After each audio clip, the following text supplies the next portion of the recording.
For al-Qaeda, the renewed campaign in Yemen represents a stunning comeback. The bombing of the USS Cole by an al-Qaeda suicide ring in 2000 was a prized terrorist victory. President Bill Clinton was in office at the time. A decade later, it's his wife, U.S. Secretary of State Hillary Clinton, characterizing the situation in Yemen in the starkest of terms. The instability in Yemen is a threat to regional stability and even global stability. Yemeni officials insist they've always warned the U.S. of the al-Qaeda threat and have asked for aid, military and intelligence support. Only recently, they say, have they had much help. Yemen is now struggling to cope with not just a re-energized al-Qaeda, but a rebel movement in the north and a separatist rebellion in the south.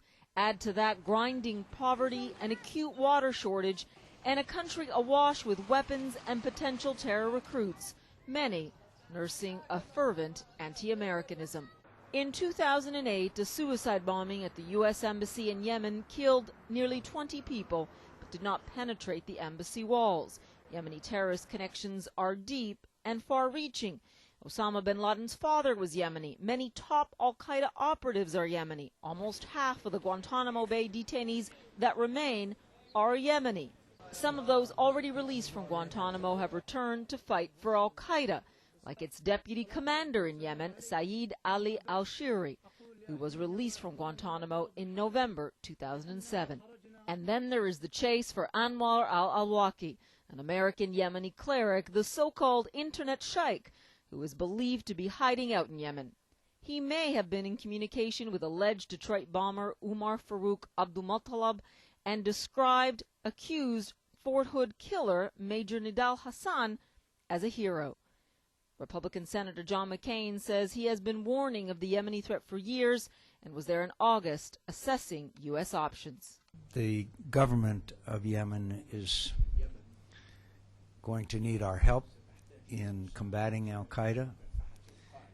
There needs to be significant effort made at improving their economy, and we cannot allow Yemen to be a base for al-Qaeda to mount attacks on other countries in the region as well as the United States. And yet the U.S. and its allies need to tread carefully for the sake of the Yemeni government, a government that can't afford to look like it's taking orders from American commanders. That was the accusation in December when the Yemeni Air Force mounted airstrikes against al-Qaeda targets in the south. As this young man reminded us a year and a half ago, some Yemenis' loyalty to Osama bin Laden is tribal. Some feel the al-Qaeda leader hasn't gone far enough. Maybe if he declared war against America or Israel, then he would find more support. The last thing the U.S. and its allies need is for their counterterrorism efforts in Yemen to set off an al-Qaeda battle cry in an already challenged nation.